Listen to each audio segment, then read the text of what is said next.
지난 한 주간 동안 제가 한국에 잘 다녀왔습니다. 제가 한국을 가게 된 가장 중요한 목적은 뭐였냐면, 우리 교회가 소속된 이 캐나다 서노회가 있어요. 그리고 한국에 있는 서울 동노회가 서로 자매 결연을 맺고 있습니다. 그래서 서울 동노회가 이번에 노회를 진행하고 있기 때문에 거기에 방문해서 함께 인사하는 그런 사절단으로 제가 가게 되었는데요. 그래서 지난 주일에는 서울 동노회에 속한 한마루교회라고 하는 이 중화동 쪽에 있는 교회인데요. 거기 가서 주일 오후 예배 설교를 했고요. 월요일 날에는 노회 임원들과 함께 식사하면서 회의를 했고요. 그리고 지난 화요일 날은 노회에 참석해서 노회 진행 과정을 함께 살펴보는 그런 시간을 갖게 되었습니다. 그런데 이건 아주 공식적인 일정이었고요. 이 공식적인 일정보다는 더 중요한 저의 개인적인 일정이 좀 있었는데요. 어떤 일정이 있었냐면, 제가 전에 한국에서 사역하던 교회에서 함께 있었던 그 청년들을 이번 기회에 많이들 만나게 되었고요. 또 양화진에 제가 들러보게 되었습니다.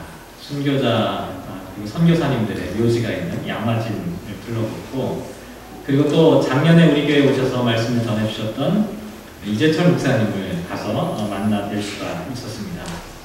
사실은 공식적인 일정보다는 이 일정들이 저에게는 더 중요했는데요.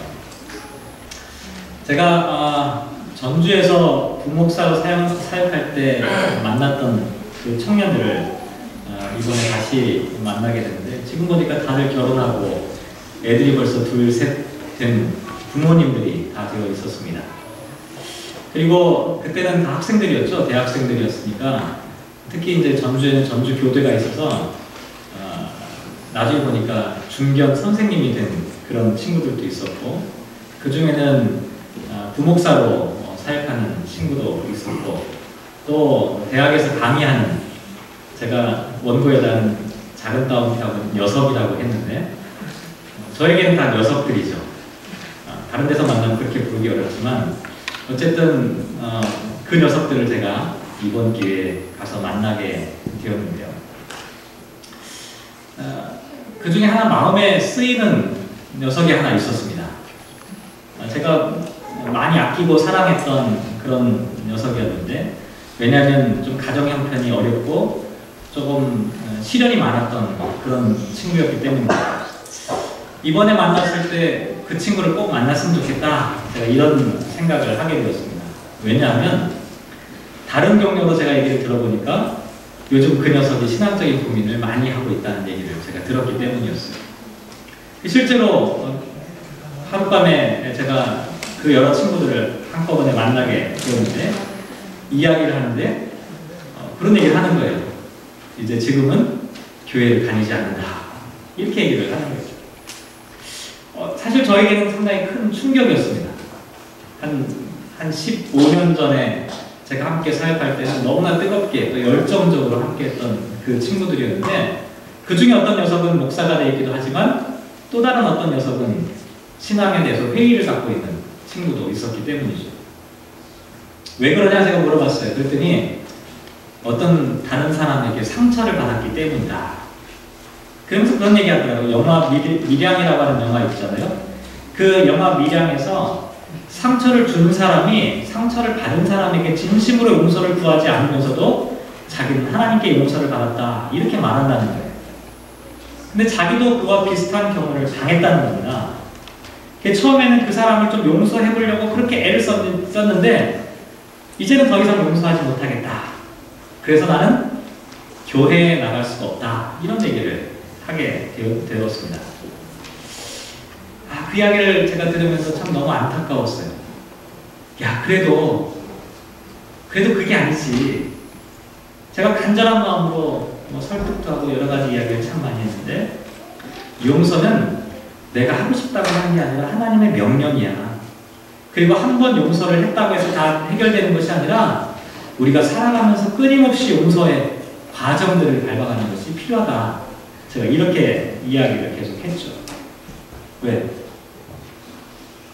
제가 원고가 안 보여서 그러니까 그냥 나왔어요. 우리 교회가 좀 자유로운데 보통 예배 중에 설교하고 있을 때 누가 오면 제가 신경이 쓰이잖아요. 좀 양해해 주시기 바랍니다. 어디까지 얘기했죠? 그 이야기를 들으면서 제가 참 안타까운 마음으로 용서해야 된다. 그리고 그런 이유로 교회를 떠나서는 안 된다. 이런 이야기를 제가 하게 되었어요. 그러면서 내가 있어야 할 곳이 어딘지 한번 생각해봐라. 나는 너희들이 생각하는 그 신목사는 너희들이 있어야 할 바로 그곳에 너희들이 있지 않으면 나는 마음이 너무 괴롭다. 이제 그런 얘기를 한참 동안 하게 되었어요. 아무런 이야기도 하지 않고 집을 떠나갔던 그 녀석이 새벽 한 3시쯤에 그 친구가 이제 집으로 갔는데 집에 가는 길에 저에게 이제 카톡 메시지를 하나 보냈어요. 카톡 메시지 좀 나쁘끄럽긴 한데 제가 그 내용을 한번 읽어드리도록 할게요. 5년 전에 저한테 보냈던 내용 중에 하나였는데 5년 전에 신 목사님을 배웠다. 이 한 줄을 쓰는데도 눈물이 나는 건 왜일까? 목사님을 주차장에서 멀리서 발견하고 청년부실로 내려가서 목사님께서 오셨다는 말을 전하고 벽에 붙어서서 목사님께서 한 명 한 명 이름을 부르고 인사를 나누는 모습을 옆에서 지켜봤다. 너무나 반갑고 너무나 그리웠던 목사님이신데 뛰어가 앉기지도 반가워하지도 못했다. 이유는 나도 잘 모르겠다. 성민학으로 가는 길에도 멀찌감치 떨어져서 목사님을 바라보기만 했다. 아마 난 또 먼저 헤어짐을 걱정했는지도 모르겠다. 참 다행이다. 혹시나 내가 잘못 살면 실망할 사람이 있다는 게, 그래서 열심히 살아야겠다고 다짐할 수 있다는 게 참으로 다행이라는 생각이 들었다. 나에게 세상을 보여주신 분, 나에게 꿈을 꾸게 해주신 분, 나의 가능성을 믿어주신 분, 나를 안타까워해 주신 분, 그런 분을 만나게 해주셔서 그런 분이 내 곁에 있어서 감사하다. 많이 많이 그립다. 제가 보통 이런 사람이에요. 그러면서 그걸 맨 마지막에다가 목사님 이 마음이 변치 않았습니다. 이렇게 저에게 이제 카톡을 보내준 거죠. 그래서 너무나 기쁘고 반가운 마음을 제가 그 녀석에게 다시 답장을 보냈어요. 고맙다. 큰 선물을 안고 돌아갈 수 있게 해줘서 예수님께서 우리들의 모퉁이돌이 되셔서 언제나 함께 연결되어지기를 기도하라. 이렇게 제가 카톡을 보냈어요. 그리고 다음날 아침 딱 일어나 보니까 이메일이 한 통 와 있었는데 서전사님이 교인들에게 성서일과를 매주마다 보내시잖아요. 성서일과 본문을 펼쳐보니까 사도행전 4장 11절 이 예수는 너희 건축자들의 버림돌로서 집 모퉁이의 머릿돌이 되었느니라 라고 하는 말씀이 눈에 딱 들어오게 됩니다. 그래서 지체 없이 하나님 감사합니다. 제가 설교 준비가 시간이 촉박한 걸 어떻게 하시고 그래서 오늘 이 말씀으로 함께 이야기를 나눠야겠다라고 마음을 먹게 된 것이죠. 이 말씀은 사실 어려운 말씀은 아닙니다. 그리고 신약과 구약에 여러 번 등장하는 말씀인데요. 마태복음 21장에 보면 이 이야기가 등장하는데요. 악한 포도원 농부 비유 다 아시죠? 포도를 농부들에게 맡겼는데 먼 길을 떠난 주인이 그 수확물을 얻기 위해서 종을 보내잖아요. 그런데 어떻게 합니까? 농부들이 종을 다 때려 죽이는 거죠. 아들을 보냈는데 아들까지도 죽이는 거죠. 그러자 악한 농부들을 진멸하고 포도원을 다른 농부들에게 주겠다는 말씀이 나오는데 바로 그 다음에 마태복음 21장 42절 말씀에 보면 이렇게 말씀하세요. 예수께서 이르시되 너희가 성경의 건축자들이 버린 돌이 모퉁이의 머릿돌이 되었나니 이것은 주로 말미암아 되는 것이요 우리 눈에 기이하도다 함을 읽어본 일이 없느냐. 이 말씀이 나오고 그 다음에 43절에 보면 그러므로 내가 너희에게 이르노니 하나님의 나라를 너희는 빼앗기고 그 나라에 열매 맺는 백성이 받으리라. 이렇게 말씀하고 있죠. 무슨 얘기입니까? 당연히 받을 줄 알았던 사람이 빼앗기게 된다는 것을 강조하는 말씀이죠. 유대인들은 자기를 당연히 모퉁이돌이라고 생각했잖아요. 그런데 모퉁이돌이 버려진다는 것, 그리고 버려진 돌이 도리어 모퉁이돌이 되고 만다는 거죠. 왜냐하면 악한 포도원 농부의 비유에서처럼 이들은 포도원 주인이 보낸 종과 아들을 영접하지 않았기 때문에 그렇다. 이게 이제 마태복음에 나와 있는 그런 내용이죠. 또 어디에 나오냐면 베드로전서 2장 6절과 7절 말씀에 보면 또 비슷한 말씀이 등장하는데요. 성경에 기록되었을 때 보라 내가 택한 보배로운 모퉁이돌을 시온에 두노니 그를 믿는 자는 부끄러움을 당하지 아니하리라 하였으니 그러므로 믿는 너희에게는 보배이나 믿지 아니하는 자에게는 건축자들이 버린 그 돌이 모퉁이의 머릿돌이 되었다라고 하는 말씀이 기록되어져 있습니다. 예수 그리스도를 믿는 사람들에게는 예수 그리스도가 보배로운 모퉁이돌이지만 믿지 않는 사람들에게는 버린 돌이다 이렇게 말하고 있는 것이죠. 오늘 보면 사도행전 4장에도 똑같은 이야기가 등장하는데 3장에 어떤 사건이 등장합니까? 성전 미문에서 구걸하던 안전뱅이를 일으키는 기적이 있었죠. 그 기적을 베드로가 설명하면서 뭐라고 얘기하냐면 어떻게 이 사람이 치유되었는지를 설명하면서 10절에 이렇게 말합니다. 10절은 같이 한번 읽어볼까요? 4장 10절 말씀 같이 읽겠습니다. 시작! 너희와 모든 이스라엘 백성들은 알라 너희가 십자가에 못 박고 하나님이 죽은 자 가운데서 살리신 나사렛 예수 그리스도의 이름으로 이 사람이 건강하게 되어 너희 앞에 섰느니라. 이렇게 말씀합니다. 그리고 11절도 읽어볼게요. 시작! 이 예수는 너희 건축자들의 버린 돌로서 집 모퉁이의 머릿돌이 되었느니라.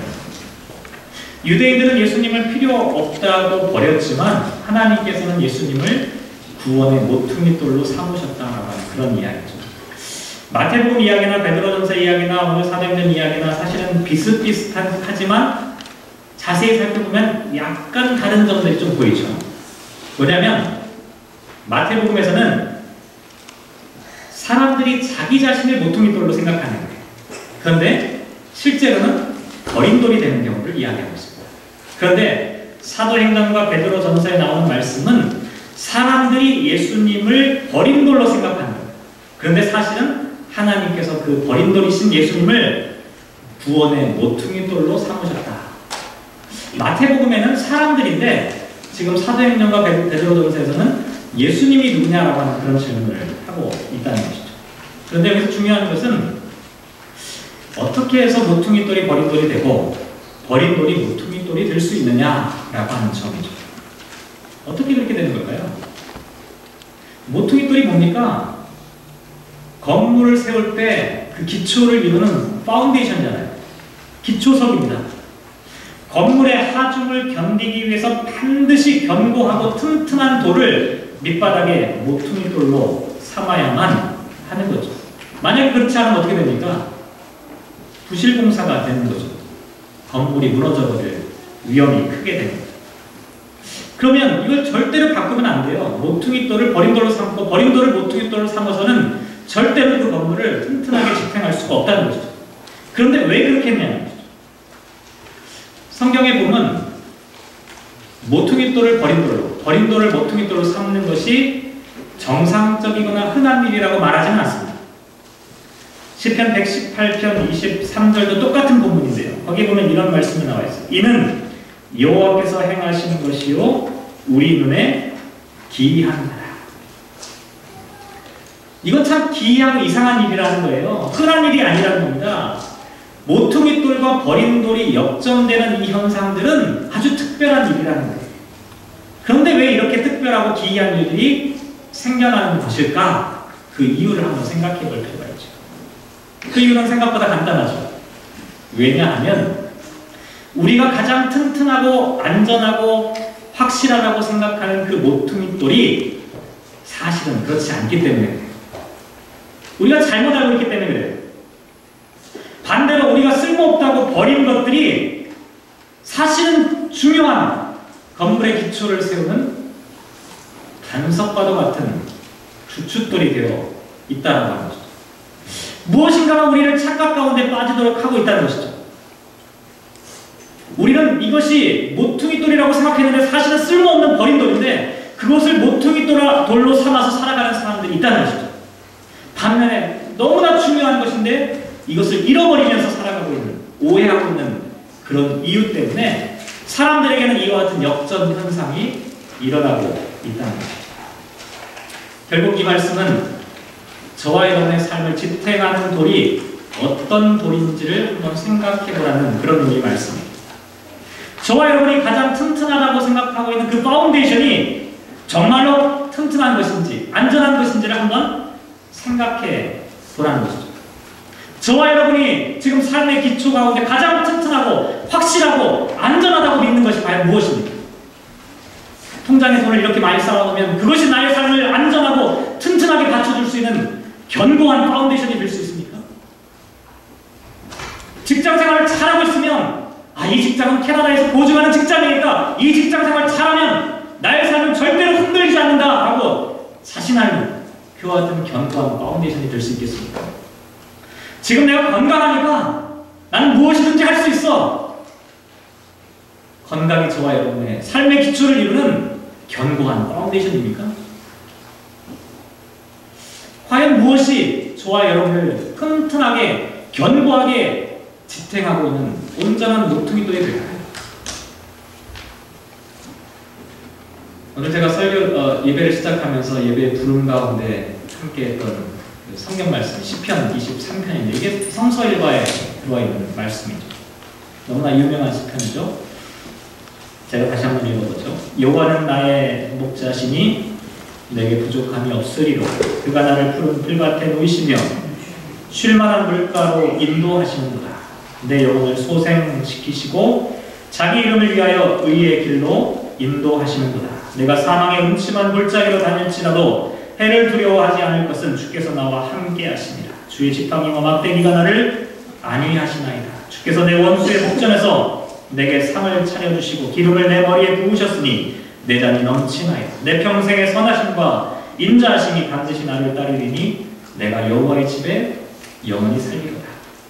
너무나 아름다운 시입니다. 그런데 우리가 잘 생각해 볼 것은 뭐냐면 이 시가 아주 평온하고 목가적인 푸른 초장이 나고 이러니까 아주 릴렉스하고 있는 그런 상황이라고 생각하기 쉬운데 사실은 그렇지 않다는 거예요. 지금 이 시를 쓰고 있는 이 시인의 상황은 원수의 목전 앞에 모여있는 그 같은 상황입니다.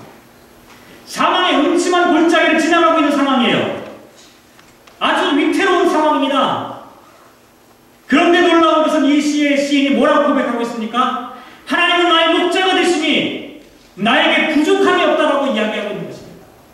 원수의 목전에서 사망과 죽음의 공포 가운데 놓여 있지만 오히려 감사와 기쁨이 넘치는 것 같은 고백을 할 수가 있다는 거죠. 이게 어떻게 가능하냐라고 하는 거죠. 이 시인의 삶의 기초석을 목자이신 하나님으로 모퉁이 돌이신 예수 그리스도로 삼고 있는 사람, 이 사람에게만 나올 수 있는 아주 특별한 고백이라는 거죠. 제가 한국에서 만났던 그 청년들 중에 그 녀석을 보면서 마음이 너무너무 안타까웠던 것은 바로 이 점 때문이었어요. 대학에 강사를 나가고 있어요. 그 젊은 나이에, 어린 나이에 스스로 안전한 겁니다. 결혼해서 행복하게 잘 살고 있어요. 그런데 우리들의 삶의 기초석은 그것이 아닌데도 불구하고 그것이 흔들리고 있기 때문에 너무나 안타까웠던 거예요. 사랑하는 성도 여러분, 저와 여러분의 삶의 기초석을 한번 살펴보시기 바랍니다. 신앙의 기초석이 흔들리면 어떻게 되는지 아십니까? 우리들의 삶의 모든 것들이 완전히 무너져 버릴 수 있다는 사실들을 왜 우리가 기억하지 못하고 있는지 제가 그 청년에게 밤새워서 이야기했던 부분이 바로 그와 같은 것이었어요. 다른 것을 다 갖추고 있다 하더니 그것이 무슨 소용이 있겠습니까? 신앙의 기초석이 없는데, 신앙의 기초석이 무너지고 있는데 무엇으로 우리 인생을 지탱할 수가 있겠어요? 그런데 모퉁이돌이라고 하는 것이 우리들의 삶의 어떤 파운데이션 기초에 대한 말씀이기도 하지만 동시에 모퉁이돌이신 예수님께서 그 위에 있는 사람들을 서로 연결하고 있다는 의미도 상당히 중요합니다. 왜냐하면 에베소서 2장 20절 말씀에 보면 똑같은 본문이 나와 있는데 너희는 사도들과 선지자들의 터 위에 세우심을 입은 자라 그리스도 예수께서 친히 모퉁이돌이 되셨느니라 라고 하는 말씀이 기록되어 있습니다. 너희라고 하는 표현은 여기서 뭐냐면 에베소 교인들인데 에베소 교회 안에는 유대인들과 이방인들이 함께 공존하고 있었습니다. 다시 말씀드리면 모퉁이돌이신 예수 그리스도를 통해 유대인과 이방인들이 함께 연결되어서 하나의 교회가 된다는 하는 이야기를 지금 사도 바울 선생님께서 말씀하고 있습니다. 이게 어떻게 가능합니까? 사도들과 선지자들의 터 위에, 더 궁극적으로는 예수께서 유대인들과 이방인들의 모퉁이돌이 되시기 때문이라는 거죠. 제가 언젠가 한번 말씀드린 적이 있는데 마태복음 16장 18절에 보면 내가 이 반석 위에 내 교회를 세우리니 음부의 권세가 이기지 못한다라고 하는 말씀이 나오죠. 카톨릭에서는 여기 나와 있는 이 반석을 베드로 사도라고 이야기하죠. 그래서 교회의 열쇠를 이어받은 교황을 통해서 교회의 사도적 전승이 이어진다고 생각합니다. 하지만 우리 개신교 전통은 그렇지 않습니다. 여기 나와 있는 이 반석 위에 내 교회를 세운다고 할 때 이 반석이라고 하는 것은 베드로의 한 개인이 아니라 주는 그리스도시요 살아계신 하나님의 아들이라고 고백하는 신앙의 고백이 바로 반석이다라고 말씀을 드렸습니다. 이 고백 위에 세워지는 교회가 반석 위에 세워진 교회라고 하는 것이죠. 여기서도 마찬가지입니다. 사도들과 선지자들의 터 위라고 하는 것은 사도들과 선지자들이 목숨을 걸고 지켜왔던 믿음과 신앙 고백을 의미합니다. 이방인들과 유대인들이 성격도 다르고 기질도 다르고 신앙의 배경도 다 다른 사람들이 어떻게 하나가 될 수 있을까요? 다른 것으로는 하나가 될 수 없습니다. 다만 하나, 예수 그리스도를 모퉁이돌로 삼아서 그 위에 하나 되는 신앙 고백을 갖게 될 때 그들은 하나의 공동체, 하나의 믿음의 삶을 살아갈 수 있게 되는 것이죠. 제가 빅토리아로 오기 바로 전날 밤에 또 다른 녀석들을 만났습니다. 이 녀석들은 20년 전에 제가 처음 전도사 사역을 시작할 때 만났던 녀석들. 진짜 오래된, 제가 20년 동안 못 만났으니까 어떻게 되었을지도 참 상상이 안 가는. 근데 이 사역자들이 목회를 처음 시작할 때, 제가 전도사 처음 시작할 때 그 첫정이라는 게 참 무서워요. 20년 전에 만났던 녀석들이지만 그 첫정 때문에 너무나 가슴이 뭉클한 거예요. 한늦게까지 그 녀석들과 함께 이런저런 이야기들을 함께 나누면서 얼마나 반가웠는지 모릅니다. 그런데 이 녀석들과 이야기를 하는데 또 제 마음이 아파오는 게 하나 있었어요. 뭐 교회를 안 다니는 녀석이 있는 게 아니라 그때는 함께 한 신앙 공동체에서 신앙생활을 했던 녀석들이었는데 20년이 지나고 났는데 같은 교회에 남아있는 녀석들이 아무도 없었어요. 물론 결혼하면서 이사하면서 자연스럽게 흩어졌을 수도 있겠지만 이야기를 들어보니까 그게 아니에요. 그 동네 다 살아요. 문제는 뭐였냐면 교회 안에 분란이 생겨난 겁니다. 교회 안에 싸움이 일어난 거예요. 재직회를 할 때마다 어른들이 소리 지르고 싸우니까 청년들이 교회를 하면서 예배를 드릴 수가 없었던 거예요. 청년들이 하나씩 떠나가기 시작했어요.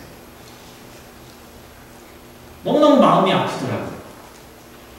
이 녀석들과 함께 죽을 고비를 넘겨가며 함께 선교 여행도 떠나고 정말 목소리가 터져라고 함께 찬양했던 그 녀석들이었는데 제가 만약 그 교회를 돌아가서 만약 설교할 기회가 생긴다면 그 녀석들을 만날 수가 없는 거예요. 교회에 남아있지 않은 아무도 없는 거예요.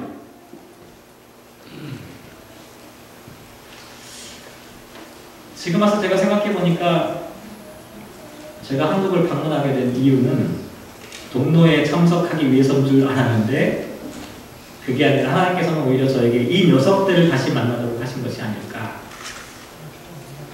예수 그리스도께서 우리들의 모퉁이돌이 되어주신다면 우리는 서로 다 연결되어진다는 거예요. 근데 문제는 뭐냐면 심각하게 그 모퉁이돌이 흔들리면서 진행이 일어나고 있는 거예요. 사람들의 관계가 다 깨어지는 거예요. 함께 신앙생활하는 신앙의 공동체에 있는 사람들이 산산조각나고 있는 모습을 제가 보고 오니까 마음이 아픈 거예요. 참 괴로웠어요. 예수님께서 친히 모퉁이돌이 되셨다. 이 모퉁이돌이라고 하는 것은요, 참 재밌는 단어예요. 아크로라고 하는 단어와 이 고니아라고 하는 단어가 합성되죠. 이것도 한번 말씀드린 적이 있어요. 이 고니아라고 얘기할 때는 뭐냐면 이게 구석을, 한 구석재예요. 그런데 아크로는 최고, 최상 이런 것들을 상징하는 그런 단어예요. 다시 말씀드리면 모퉁이 돌이라고 하는 말은 어떤 게 있냐면 저 구석 건물의 가장 밑바닥 바름부터 맨 건물의 꼭대기까지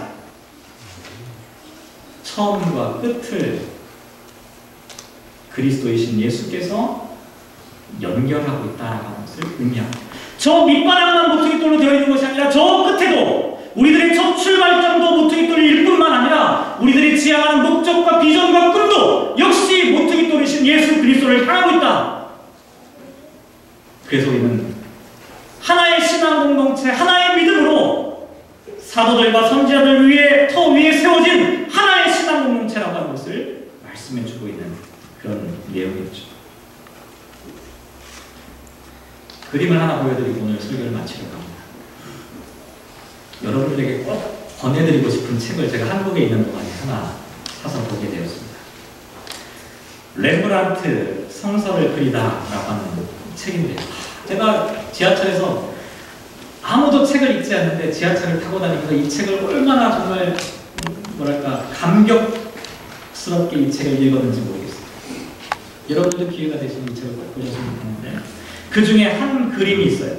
어떤 그림이냐면 갈릴리 바다 폭풍 가운데 있는 예수와 제자들이라고 하는 그림입니다. 혹시 일찍 오신 분들은 아마 이 그림을 프린트물로 받아보신 분이 계실지 모르겠는데 이 그림을 보면 앞에 있는 화면을 잠깐 보시면 이게 마가복음 4장에 나와 있는 이 장면을 배경으로 하고 있는데 큰 광풍을 만난 예수님께서 배에서 주무시고 계실 때 제자들과 사람들이 예수님을 막 깨우는 장면, 그 장면을 지금 그림으로 그렸는데 여러분들 보시기에 맨 왼쪽에 보면 밝은 빛으로 처리되어져 있는 그 부분에 5명의 사람들의 모습이 보여져요. 5명의 사람들의 어떤 모습이냐면 돛을 붙잡고 있는 사람, 힘겹게 파도와 싸우고 있는 사람, 심지어는 물을 퍼내려고 하는 그런 모습들까지도 아주 디테일하게 그려져 있어요. 그런데 이와 같은 엄청난 폭풍 가운데 돛을 붙잡고 있는다 한들, 물을 해올린다 한들 어떻게 그것을 감당할 수 있겠습니까? 안간힘을 쓰지만 속수무책으로 있는 사람들의 모습이 5명 있어요. 그 다음에 그 가운데 보면 중앙에 2 사람의 얼굴이 보이는, 한 사람은 자세히 살펴보면 나중에 한번 그 화면을 한번 자세히 보시면 좋은데 한 사람은 배 안쪽을 살펴보고 있어요. 어디 숨을 곳이 없을까 찾는 것처럼 그 배 안쪽을 살펴보고 있는 사람이 있어요. 이 폭풍이 있는 이 배 위에서 숨어봐야 어떻게 하겠습니까? 그냥 눈에만 안 보이는 뿐이겠죠. 그리고 그 옆에 어떤 사람이냐면 이게 중요한데요. 그 옆에 돛에 줄을 잡고 왼손으로 모자를 쥐고 있는 사람의 모습이 하나 있어요. 사람들은 이게 렘브란트 자신의 초상화다 이렇게 이야기합니다. 참 아이러니해요. 렘브란트가 자기의 초상화를 거기다 그렸는데 어떻게 그렸냐면 한 손으로 모자를 잡고 있고 한 손으로는 돛을 잡고 있는 거예요. 지금 배가 이 지경에 있는데 모자를 잡고 모자를 건진들 무슨 소용이 있겠습니까? 돛을 잡은들 그것이 나의 삶을 지탱할 수 있겠습니까? 렘브란트는 아마도 삶을 지탱하는 것들이 다 무너지는 상황에서 여전히 그 한 가닥이라도 붙잡으려고 하는 사람들의 모습을 자기 자신의 초상화로 역설적으로 묘사한 것이 아닐까 이런 생각이 듭니다. 그 다음에 오른쪽에도 다른 5명의 사람들이 등장합니다. 그 5명의 사람들은 가운데 있는 예수님을 중심으로 5명이 둘러싸고 있는 모습인데요. 맨 위에 나오는 사람은 아주 겁에 질리는 모습을 하고 있고 그 아래에 있는 사람은 예수님을 향해서 거칠게 항의하고 있는 그와 같은 모습을 보여줍니다. 아마도 주무시는 예수님을 향해 지금 당신 뭐합니까? 라고 아마 항의하는 그와 같은 모습처럼 보이고요. 아래에 빨간 옷을 입고 있는 한 사람은 배멀리를 하면서 바깥으로 토하고 있는 사람의 모습을 그리고 있습니다. 파도에 맞서 싸울 기력조차도 없는 사람. 마지막 맨 오른쪽에 있는 사람은 배의 키를 붙잡고 있지만 도무지 자기가 뜻하는 대로 배가 움직이지 못하는 그런 모습을 그리고 있죠. 여기 나와 있는 12명의 사람 그리고 예수님, 오직 예수님만이 이 배에 닥친 외부의 환경과 사람들의 동요에도 아랑곳하지 않고 평온을 누리고 있는 모습을 렘브란트가 그렸습니다. 똑같이 배 안에 있었지만 아마도 렘브란트가 하고 싶었던 말이 이런 말이 아닐까 생각해봤어요. 폭풍 속에서도, 저 험한 바다 위에서도 예수님께서 누리고 계시는 저 평온함의 비결은 과연 무엇일까? 여호와는 나의 목자시니 내게 부족함이 없다라고 고백했던 시인처럼 어떻게 우리는 그 바람 부는 그 폭풍에는 그 큰 가운데서도 평온함을 누릴 수 있을까? 라고 하는 질문을 지금 하고 있습니다. 19세기 위대한 건축가였던 존 러스키라고 하는 분이 교회를 건축할 때 필요한 7가지 요소를 철근이나 시멘트, 나무, 흙, 기와 벽돌이 아니라 교회를 건축하는 데 있어서 가장 필요한 것은 진리이다. 예수 그리스도를 중심으로 하는 참된 진리이다.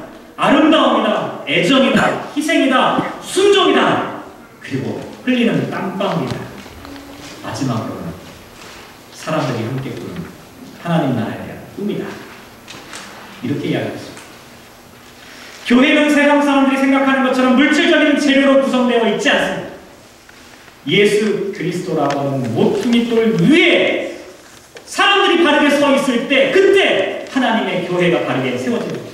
그 모퉁이 돌 위에 세워져 있는 사람들이 서로 사랑할 때, 사람들이 서로 희생할 때, 사람들이 함께 신뢰할 때, 사람들이 하나님 나라의 거룩한 꿈을 함께 꾸고 있을 때, 그 위에 있는 교회야말로 흔들림 없는 온전한 교회의 모습이라고 할 수가 있다는 것이죠.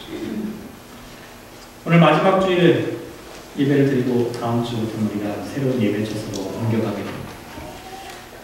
예배 처소를 옮기는 것이 참 중요한 일이죠. 그런데 예배 처소를 움직이는 것보다 더 중요한 것은 여기 있을 때나 거기 있을 때나 우리들의 삶의 기초가 무엇인지를 찾아보고 생각해 보는 것입니다. 저와 여러분의 빅토리아 한인교회의 기초가 다른 것들로 세워지지 않았으면 좋겠습니다.